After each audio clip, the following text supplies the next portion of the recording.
तो नमस्कार, मैं पंडित ब्रजेश चंद्र पाठक मनोकामना ज्योतिष चैनल पर आज आपके सम्मुख राशि चक्र की प्रथम राशि मेष राशि प्रतीक्षा आज आपकी समाप्त हुई। जो नए सालों की प्रतीक्षा आप कर रहे थे, 2024 की विदाई होने वाली है।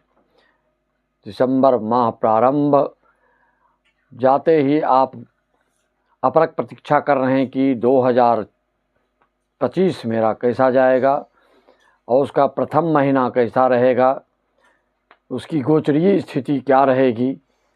2024 के बाद सभी का ध्यान 2025 पर आ चुका है। तो राशि चक्र की प्रथम राशि मेष राशि वालों के लिए 2025 में क्या क्या होने वाला है, कैसा बीतने वाला है। उद्योग धंधा रोजगार व्यवसाय पढ़ाई लिखाई पारिवारिक वैवाहिक जीवन आदि आदि बातों पर, स्वास्थ्य आदि व्याधि सभी पर प्रकाश डालने जा रहे हैं मित्रों। और कुंडली में किसी प्रकार के दोष हो तो क्या स्थिति आपको निर्मित हो सकती है 2025 में।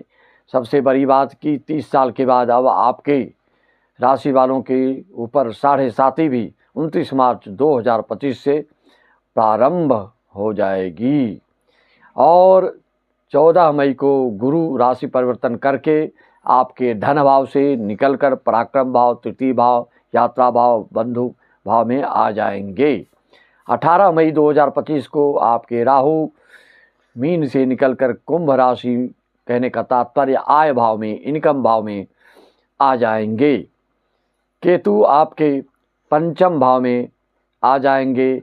तो यह क्या क्या करेगा आपके लिए, किस दृष्टिकोण से लाभ होगा, किस दृष्टिकोण से हानि होगी, क्या क्या आपको सतर्कता रखनी है, क्या क्या आपको सावधानियां बरतनी है, क्या क्या करना है, हर चीज़ पर आपके लिए क्या शुभ है क्या अशुभ है, हर चीज़ पर हम प्रकाश डालने वाले हैं।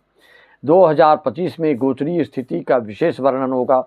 उसके पहले सर्वप्रथम इस मेष राशि जातक की जो महत्वपूर्ण जानकारियाँ हैं उसको हम आपको बताए देता हूँ। इससे पूर्व सभी श्रोताओं दर्शकों को मेरा नमन, मेरे चैनल पर आपको हार्दिक स्वागत है।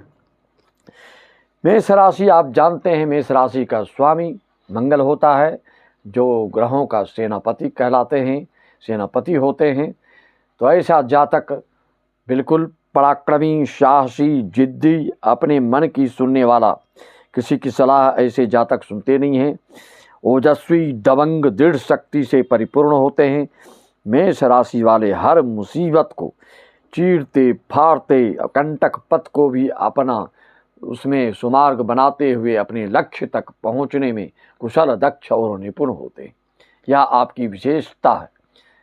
बहुत ही साहसी, विषम से विषम परिस्थिति में भी डावाडोल नहीं होते हैं। कई लोग तो विषम परिस्थिति के सामना करते ही हॉस्पिटल में भर्ती हो जाते हैं। जिस स्थिति में, उस स्थिति में भी आपको कोई डावाडोल नहीं कर पाता है। कहने का मतलब इरादा और दिल बहुत मजबूत पत्थर होता है, लेकिन पारिवारिक स्नेह रखने वाले होते हैं, परिवार का भला चाहने वाले होते हैं। लेकिन जब किसी बंटवारे की बात हो, कोई हिसाब किताब की बात हो, तो उसमें फिर आपका लालच आपकी देखते बनती है। वह इस आदत के कारण आपको लोग कभी कभी आपसे ज़्यादा ईर्ष्या करने वाले हो जाते हैं, दुश्मनी भी ज़्यादा हो जाती है। आपकी अस्पष्टवादिता और निर्भीकता और निडरता के कारण आपके दुश्मन ज़्यादा होते हैं। लेकिन दुश्मन पर अगर आपके ग्रह गोचर सही हो तो आपका बाल बांका नहीं कर पाता है। अगर कुंडली में विशेष दुर्योग हो तभी आपको दुश्मनों से विशेष परेशानियां भी होती हैं। कब आप बिल्कुल रचनात्मक और मौलिक विचार वाले, सृजनात्मक कार्य करने वाले और परोपकार का कार्य करने वाले अच्छे बड़े बड़े नेता, अच्छे उद्योगपति, रियल एस्टेट से जुड़े हुए कार्य, कल का कारखाने खोलने का मद्दा रखने वाले, इरादा रखने वाले, उसको क्रियान्वित करने वाले, उसको प्रमोट करने वाले आदि आदि के बारे में प्रकाश डालूंगा। तो श्री गणेश करते हैं आपके सिंह से मेष राशि वालों के लिए 2025 कैसा रहने वाला है। सर्वप्रथम आप इसको समझें, मेष राशि में ही अंतर क्यों हो जाता है। आप लोग बोलते हैं कि हम भी मेष राशि के, वो भी मेष राशि, इसलिए एक जैसा नहीं, ऐसा नहीं होता। ऐसा होता तो फिर राम भी एक राशि के, रावण भी एक राशि के, क्या अंतर नहीं है? कितना अंतर है, आकाश पताल का अंतर है। कृष्ण भी एक राशि के, कंस भी एक राशि, कितना अंतर है, आकाश पताल का अंतर है। तुलना ही नहीं कर सकते, अतुलनीय है। यह तुलनात्मक दृष्टिकोण अपनाना भी यहाँ पाप होगा। है का नाम आपने सुना, हिरण्यकशिपु का नाम सुना, हा से हरिहर जी, देखिए कितना अंतर है। कहने का तात्पर्य यह सब योग सिर्फ राशि से नहीं, इसका चरण भेद और कुंडलियों का जब तक सर्वांगीण दृष्टिकोण से आप नहीं देखेंगे, सांगोपांग वर्णन आपका जब तक नहीं सुनेंगे, तब तक इसका रिजल्ट जो है उस पर आप नहीं पहुंच सकते। अंत इसके लिए सिर्फ एक ग्रह को देखने से कुछ पता नहीं चलेगा। संपूर्ण कुंडली का विश्लेषण जिनको करवाना हो तो 501 में सारी जानकारी आप प्राप्त कर सकते हैं। स्क्रीनशॉट भेज देंगे तो फिर आपको बता दिया जाता है। मित्रों, संपूर्ण जीवन की जानकारी के लिए 1501 रुपये है, नए साल से 2100 हो जाएगा, 2100 रुपये हो जाएगा। तो मेष राशि वालों के आप जानते हैं नक्षत्र कौन कौन से होते हैं? अश्विनी नक्षत्र, भरणी नक्षत्र और कृतिका नक्षत्र। अश्विनी नक्षत्र के 4 चरण, भरणी नक्षत्र के 4 चरण, कृतिका नक्षत्र के 1 चरण। तो किस चरण में आपका जन्म है उसको आप भी देखिए कुंडली में। जो मैं वर्णन कर रहा हूँ, जो उसका उदाहरण दे रहा हूँ, जो उनके नेचर के बारे में बता रहा हूँ, जो उनके स्वभाव के बता रहा हूँ, वही आप देखेंगे कि आप में पाया जाएगा। इसमें दिग्भ्रमित होने की कोई बात नहीं है। आप कुंडली में देखिए, आपका अश्विनी नक्षत्र का जन्म है, मूल का पैदाइश तो कहलाएगा, इसकी सत्यता होती है, इसमें शांति होती है। अश्विनी नक्षत्र का चरण है, अब चरण देखिए, प्रथम चरण है, तो ऐसा जातक निरंकुश होता है, किसी के अधीन काम यह कर ही नहीं सकता है। इसके साथ ही साथ क्रोधी भी होता है, झगड़ालू भी होता है, बात बात में झगड़ा करने वाला होता है, किसी की कोई सलाह नहीं मानने वाला होता है, अपने मन की बात ही जो सोचता है वही करता है। यह प्रथम चरण का फलादेश है। अश्विनी मेष राशि है, आपका अश्विनी नक्षत्र द्वितीय चरण में अगर आपका जन्म है, ऐसा आदमी मेहनत से दूर रहने वाला होता है, लेकिन ऐशो आराम विलासी प्रवृत्ति की मनोवृत्ति वाले नेचर वाले होते हैं। बिना परिश्रम से कमाकर ऐशो आराम जीवन व्यतीत करना ये चाहते हैं। अगर मेष राशि है और अश्विनी नक्षत्र के तृतीय चरण का आपका जन्म है, तो ऐसे व्यक्तियों में विचारों में अस्थिरता देखी जाती है। किसी भी बात के लिए तुरंत तैयार, तुरंत नकारात्मक जवाब भी दे देते हैं और पीछे हट जाने वाले होते हैं। अगर मेष राशि या अश्विनी नक्षत्र है, चतुर्थ चरण का फल सुनिए, ऐसा जातक भ्रमणशीलता वाला, मतलब ये फील्ड ऑफिसर जैसे बने तो इनके लिए ज़्यादा सुटेबल होता है। चलने फिरने वाला काम आपके लिए ज़्यादा उपयुक्त होता है और कार्य ऐसा पसंद करते हैं। परोपकार में ज़िंदगी भी आप बिताने वाले होते हैं, दूसरे के हितैषी भी होते हैं और कई लोग तो पूरे ज़िंदगी भर दूसरे लोग के परोपकार में ही अपने जीवन भी व्यतीत कर देते हैं। यह है अश्विनी नक्षत्र के चतुर्थ चरण का पर्व। अब दूसरा नक्षत्र आता है भरणी। भरणी नक्षत्र का प्रथम चरण का जो व्यक्ति होता है, जो जातक होता है, वह अभिमानी होता है और चापलूसी होता है, चापलूसी से अपने कार्य सिद्ध करने वाले होते हैं। अगर भरणी नक्षत्र द्वितीय चरण है तो ऐसे जातक बुद्धि के कार्यों से धनार्जन करते हैं, बहुत चतुर चालाक निपुण होते हैं, अपने बुद्धि की बारीकियों से बहुत ही धनार्जन कर लेते हैं ये। और इनके लिए संचार विभाग ज़्यादा उपयुक्त होता है, संचार से संबंधित रिलेटेड कारोबार इनके लिए अच्छा होता है। संचार की चीज़ों में ये बातचीत की कुशलता भी इनकी बहुत ही अद्वितीय होती है। अगर भरणी नक्षत्र तृतीय चरण है तो ऐसा जातक अत्यंत विलासी, मनोरंजक, मोह माया से घिरे रहने वाला, दोहरे दिमाग वाला, विचारों को संतुलित लेकिन रखने वाला होता है ऐसी व्यक्ति। और भरणी नक्षत्र का चतुर्थ चरण का अगर आपका जन्म है तो आप की जो बातें जो होती है और कोई जो कार्य आप करते हैं बिल्कुल आवेशपूर्वक करते हैं, आवेशपूर्वक अभिव्यक्ति वाले होते हैं, निर्देश देने वाले होते हैं। मोह माया की प्रबलता आप में पाई जाती है। दाम्पत्य जीवन में तू मैं तलाक जैसी स्थिति निर्मित होती है, लेकिन फिर भी इस स्थितियों को आप बचा लेते हैं और तू मैं करके भी परिवार के साथ दाम्पत्य जीवन गुजार लेते हैं। मित्रों, अंतिम चरण बचा है, अश्विनी चरण हो गया, भरणी चरण हो गया, कृतिका का प्रथम चरण। यह सभी अश्वनी, भरणी, कृतिका का प्रथम चरण, सभी नक्षत्रों के चरणों में कृतिका नक्षत्र के जो मेष राशि होते हैं वह बिल्कुल कोमल भाव के, सुहृदयी, सद्भावना वाले, सद्बुद्धि देने वाले, परिवार में विशालीनता से पेश आने वाले और बाहरी लोगों को भी अच्छे बुद्धि देने वाले, अच्छा मार्गदर्शन देने वाले होते हैं। कहने का तात्पर्य, कृतिका नक्षत्र के मेष राशि वाले जातक सर्वोत्तम स्वभाव, नेचर, आचरण, चरित्रवान होते हैं और समाज के लिए, परिवार के लिए, स्वयं के लिए, सबके लिए कल्याणकारी सिद्ध होते हैं। इस तरह के वर्णन के लिए आप अगर पहली बार आए तो हमारे चैनल को सब्सक्राइब कर लें, शेयर अवश्य करें। जितने भी, जरूरी नहीं है कि आपके घर में सब मेष राशि के ही हैं, और मेष राशि के और कोई होंगे भी तो वहाँ तक पहुँचाने का आपका कर्तव्य है। सबको ये शेयर करके पहुँचा दीजिए। उसके चरण फल के साथ देखिए वैसा ही स्वभाव आपको पाया जाएगा। मित्रों, कैरियर के क्षेत्र में मेष राशि वाले धनार्जन में माहिर, निपुण, दक्ष तो होते ही हैं, लेकिन आप थोड़ा तिक्रम करके भी धन को कमाना खराब नहीं समझते हैं। बड़ी बड़ी योजनाएं आपकी दिमागों में चलती ही रहती हैं, चाहे आप किसी भी पद पर हों, नेतागिरी लाइन में हों या उपदेशक हों, कंपनी के प्रमोटर हों, प्रमोट करने वाले हों, प्रशासनिक विभाग में कार्यरत हों, रसायन शास्त्री बनते हैं आप, शल्य चिकित्सक बनते हैं, इस्पात कल करने में भी आपकी विशेष रुचियाँ होती है और इसमें विशेष सफलता आपको प्राप्त होती है।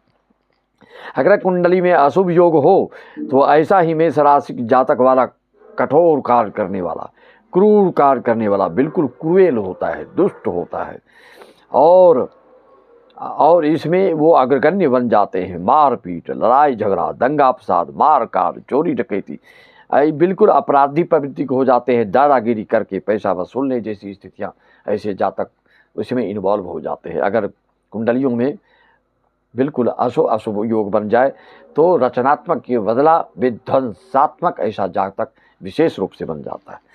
स्वास्थ्य, शरीर स्फूर्ति वाला होता है, तेज चलने वाले, आप तेज धावक होते हैं, शरीर सुडौल लेकिन दुबले पतले होते हैं और खेल जगत में भी आप ज़्यादा रुचि रखने वाले होते हैं और ज़्यादा काम करके फिर निढाल भी हो जाते हैं।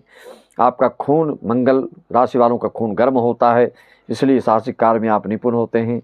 सिर में आपको चोट की संभावना प्रबल होती है। मेष राशि जातक लोगों के सिर में चोट के चिन्ह प्राय पाए जाते हैं।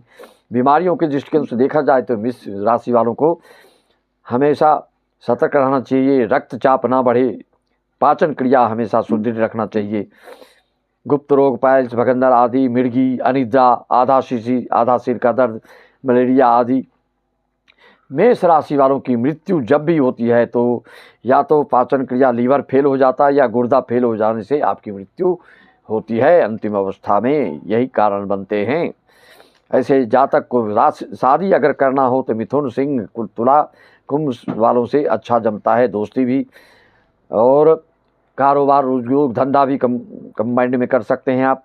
आपको दुश्मनी और शादी आदि वर्जित करना है तो मकर, कर्क राशि वालों से आपको शादी नहीं करना चाहिए और इससे आपको दुश्मनी की संभावना प्रबल रहती है। इनसे आपके रोजगार, उद्योग, धंधा में साथ मिलकर नहीं कर सकते। मित्रों, मेष राशि की व्याख्या, शुभ दिन आप अगर जानें तो इनका लकी दिन मंगलवार होता है। रत्न मूंगा आपके लिए शुभ होता है। अंक आपके लिए 9 अच्छा होता है। रंग आपके लिए लाल अच्छा होता है। जिंदगी में सिंह राशि वालों से आपको विद्यार्जन, विद्यार्थी लाइफ में आप याद कीजिए, अगर विद्यार्थी लाइफ में चल रहे हैं तो वह व्यक्ति देख सकता है कि जो सिंह राशि के जो टीचर हैं आपके, उनसे आपको ज़्यादा मार्गदर्शन मिलता है। इसलिए सिंह का उपाय करते हैं, सूर्य देवता को अगर अर्घ्य देते हैं तो आपके लिए बहुत ही शुभ परिणाम वाला होता है। और आपके भाग्य का उदय करने वाले आप देखेंगे अपनी ज़िंदगी में मेष राशि वाले, प्रायः आपके धनु राशि वाले से भाग्य का उदय होता है। चाहे अधिकारी हो, चाहे कोई नेता हो, चाहे कोई ऐसा व्यक्ति हो जिसकी की धनु राशि हो, वह आपके लिए भाग्य निर्माता होते हैं। इसलिए गुरु सूर्य के उपाय करते रहने से आपके भाग्य में, आपकी विद्या में, आपके हर क्षेत्र में सफलता की पराकाष्ठा आप पार कर सकते हैं अगर निरंतर इसका उपाय करते हैं। और मेष राशि वालों के लिए इष्ट देव हनुमान जी, श्री राम, जय राम, जय जय राम। इष्ट देव आपके हनुमान जी के इष्ट देव राम जी को अगर श्री संकीर्तन करके हनुमान चालीसा पाठ प्रतिदिन किया जाए तो ऐसे लोगों के एक से एक कोई भी अवरोध, संकट और आफत, विपत्ति सब दूर हो जाते हैं। विशेष दोष है तो आप अपनी कुंडली का विश्लेषण, प्रेडिक्शन करवा करके उसके निजात, इसके उपाय, उसके परिहार आप प्राप्त कर सकते हैं। लाल धागा में ताबीज पहन के आपको धारण करना चाहिए। मेष राशि वालों के लिए सूर्य और गुरु का बीज मंत्र का जाप बहुत शुभदायक होता है, कराइए और करते रहिए। जीवन में और चार चांद लग जाएगा, आपका हर एक कार्य में उन्नति होगी। और सरस्वती माता शैलपुत्री की आराधना से भी आपको शुभ परिणाम होता है देवी में। और 9 मुखी रुद्राक्ष धारण या 3 मुखी रुद्राक्ष धारण आपके लिए बहुत शुभ फल देने वाला होता है। बिल्कुल पंचोपचार पूजन करके मुहूर्त के हिसाब धारण करें, ऐसे कभी खरीद कर धारण करेंगे तो उल्टा परिणाम हो सकता है, चाहे कुछ भी हो। आहार विहार में आपको अनार, चुकंदर, टमाटर, मसूर दाल ऐसे चीज़ों का आहार आपको पसंद होता है। इसको करने से आपके स्वास्थ्य में लाभ होता है, स्वास्थ्य में गिरावट कम होती है। नहाने के जल में लाल चंदन या केसर डाल के स्नान करते हैं तो उसे भी आपको राहत मिलती है, शांति मिलती है। हिसाब किताब में भेद रखने के कारण आपको लड़ाई झगड़ा होता है, इस पर विशेष ध्यान दें। चाहे आप ठेकेदारी लाइन में हो, चाहे घर की पैतृक संपत्ति के बंटवारा की बात हो, जहाँ कहीं भी हिसाब किताब की बात होगी तो उसमें आपको विशेष सावधानी, और इस हिसाब किताब का भेद खुलने का जीवन भर भय आपको बना रहता है। इसलिए इन चीज़ों से आपको बच कर रहना चाहिए। मित्रों, यह तो हो गया मेष राशि की महत्वपूर्ण जानकारियाँ। आपकी धर्म पत्नी जो होती हैं प्रायः बिल्कुल सांसारिक मोह माया वाली होती है, हरफन मौला, मस्त मौला, मनोरंजक स्वभाव वाली मिलती हैं। और मेष राशि के गोचरीय स्थिति पर अब दृष्टि डालें, 2025 कैसा रहने वाला है, तो इस पर आपको ध्यान आकृष्ट करने जा रहा हूं कि 7.5 भी 29 मार्च 2025 से प्रारंभ हो जाएगा मेष राशि वालों के लिए। तो क्या होगा? ऐसे नियम हैं 7.5 का जिस राशि पर लगता है यह, तो सबके लिए अलग अलग ढाई साल का 3 चरण होता है। तो उसमें किसी को पहले चरण में, किसी को द्वितीय चरण में, किसी के 3 चरण में, किसी के तीनों चरण खराब होता है, किसी के 2 चरण खराब होते हैं, किसी के 1 चरण। कोई 7.5 से भयभीत हो जाता है, सिर्फ कोई ढैया से भी भयभीत हो जाता है। भयभीत होने की जरूरत नहीं है। इसके लिए आपको अपनी कुंडली का दिखवाना, विचारवाना, विश्लेषण करवाना, प्रेडिक्शन करवाना उचित होता है, जिससे कि आपको सही मार्गदर्शन मिल सकता है।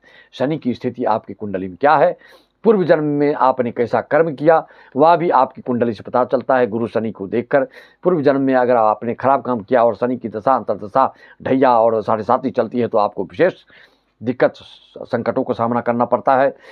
पिछले जन्म में अगर आपका शनि गुरु कुंडली में दिखा रहा है कि आपने सही कर्म किया, कोई महात्मा थे, कोई साधु थे, कोई अच्छे व्यापारी थे, कोई बड़े उपदेशक थे, तो ऐसे लोगों को इस जन्म में 7.5 ढैया, कंटक, ये सब जो भी है, ज़्यादा परेशानी में नहीं डालता है, ज़्यादा तकलीफ आपको नहीं होता है, बल्कि आपको तपा करके और ही आपके में 4 चांद आपको और ओजस्वी और तपस्वी और मनस्वी बना देते हैं। यह शनि के ढैया 7.5 का महत्वपूर्ण है। एक साथ ये आप जान रहे हैं कि जब इनकी 7.5 लगती है तो 3 राशि पर चल रहा है, कुंभ, मीन, मकर, और ढैया भी 2 राशि पर, कर्क और वृश्चिक पर चल रहा है। तो एक साथ ये 5 राशि के ऊपर प्रभाव डालते हुए चलते हैं। तो इस तरह से 7.5 का मेष राशि वालों के लिए पहला चरण जो होता है वह आर्थिक दृष्टिकोण से आपको ध्यान देना है। आर्थिक दृष्टिकोण से आपको ध्यान देना है। 7.5 के दूसरे चरण में आपको शारीरिक दृष्टिकोण से ज़्यादा ध्यान देना होता है। 7.5 के तीसरे चरण में, अंतिम चरण में 7.5 के आपको आर्थिक, शारीरिक और मानसिक तीनों दृष्टिकोण से ध्यान देना होता है। उसकी शांति आवश्यक हो जाती है, उसका मार्गदर्शन। अगर शनि का दशा अंतर्दशा आपका चल रहा हो, 29 मार्च के बाद लगने वाला हो, इस तरह का कोई योग चल रहा हो, तो आपको इसका उपाय अवश्य कर लेने चाहिए। पिछले जन्म के कर्म का फल अगर इस बार गलत हो, द्वितीय भाव में शनि हो आपका, चतुर्थ भाव में शनि हो आपका, और ऐसे ही कई जगह पर रहने से आपको इसको विशेष शांति के उपाय किया जाता है। ओम प्राम प्रीम प्रम शनिचराय बोलिए, या नीलाम समाव समरवितम यमाग्रम छायामार्तम सपतम राम तम शनि पर प्रणमाम्य, हम इस श्लोक का जप कर सकते हैं, या ओम सम शनिचराय नमः कर सकते हैं। आदि आदि इसके उपाय टुटके शनि के प्राय आप लोग जानते हैं, करते हैं। भैरव जी की सेवा शुश्रूषा कर सकते हैं जो मकर राशि वाले हैं। मेष राशि वालों को हनुमान जी की आराधना प्रार्थना साधना से ज़्यादा कोई और फायदा नहीं कर सकता है। और अपनी कुंडली अगर मेष लग्न भी हो तो निश्चित तौर पे मैं जो बोल रहा हूँ वही आप करेंगे, वही करिए तो आपको बहुत ही अच्छा फल मिलेगा। मेष राशि हो, लग्न अलग हो तो एक बार कुंडली को दिखा करके आप अपनी सलाह मार्गदर्शन ले सकते हैं। अब हम चलते हैं गोचरी स्थिति पर। या तो शनि की बात हो गई, शनि आपके 29 मार्च के बाद द्वादश भाव में आ जाएंगे तो यह धन भाव को देखेंगे। तो धनार्जन में तीसरी दृष्टि इनका बड़ा महत्वपूर्ण होता है। तो धनार्जन करने में थोड़ी सी आपकी जो तीव्रता है, जो आपकी अपेक्षा रहेगी, जो कमाने की शीघ्रता होगी, उसमें कुछ शिथिलता आ सकती है। और यहाँ से ये 7वीं दृष्टि शत्रु भाव पर डाल रहे हैं, ऋण भाव पर डाल रहे हैं, रोग भाव पर डाल रहे हैं। तो इन सब चीज़ों से आपको निजात मिल सकता है। शत्रु परास्त आपसे हो सकते हैं, धन ऋण आदि से ऋण बिल्कुल हो सकते हैं जो ऋणी हैं, या कहीं पैसा फंसा है तो वह भी पूर्ण रूप से आपको प्राप्त हो सकता है। और इनकी 10वीं दृष्टि आपके भाग्य भाव पर पड़ रहा है। तो 10वीं दृष्टि भी मेष राशि वालों के लिए काल पुरुष के हिसाब से जो यह ग्रह गोचर है आपके 9वें भाव पर दृष्टि डालेंगे। तो भाग्य भाव के वर्धन के लिए आपको हनुमान जी की आराधना ही और शनि के उपाय ही करने होंगे। यह शनि के प्रभाव 2025 में पूरे साल भर रहेगा। अब अगले साल इनके 2.5 साल में ही परिवर्तन होता है मित्रों। तो इस साल अभी ये है शनि की सबसे लंबी अवधि, शनि राहु गुरु केतु की लंबी अवधि वाला गोचर चलता है, आपको पता है। बाकी कोई 45 दिन 23 दिन 40 दिन ऐसे सबकी के ग्रह गोचर चलते हैं। राहु आपके आ जाएंगे द्वादश भाव से एकादश भाव में, तो यह आपको अचानक लाभ करा सकते हैं, अकस्मात सडनली लाभ के योग बनाते हैं। लेकिन इनकी दृष्टि आपके 5वें भाव पर, तो जो विद्यार्थी लाइफ में जी रहे हैं उनकी विद्या से संबंधित कोई दिक्कत आ सकती है।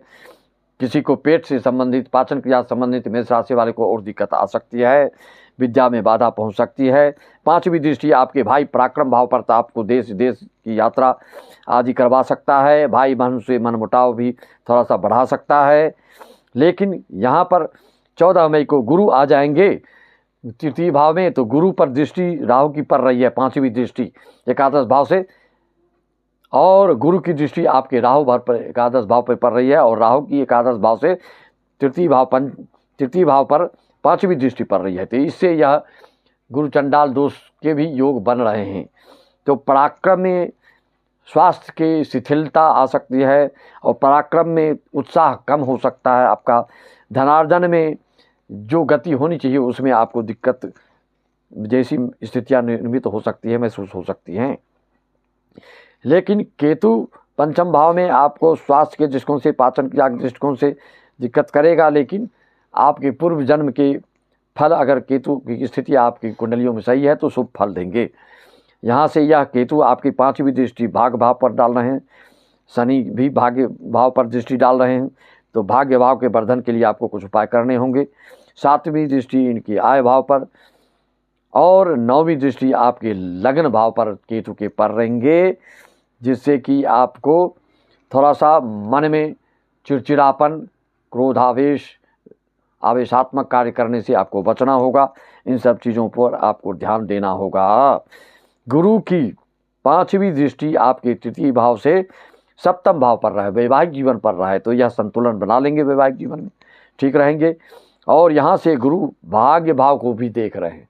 तो शनि की दृष्टि, केतु की दृष्टि, गुरु की दृष्टि भाग्य भाव पर पड़ने से, अगर शनि गुरु केतु की स्थिति आपकी कुंडली में सही है तो भाग्य से रिलेटेड काम में आप बहुत बड़ा छलांग भी मार सकते हैं, बहुत बड़ा कार्य करके सबको अचंभित और स्तब्ध भी कर सकते हैं।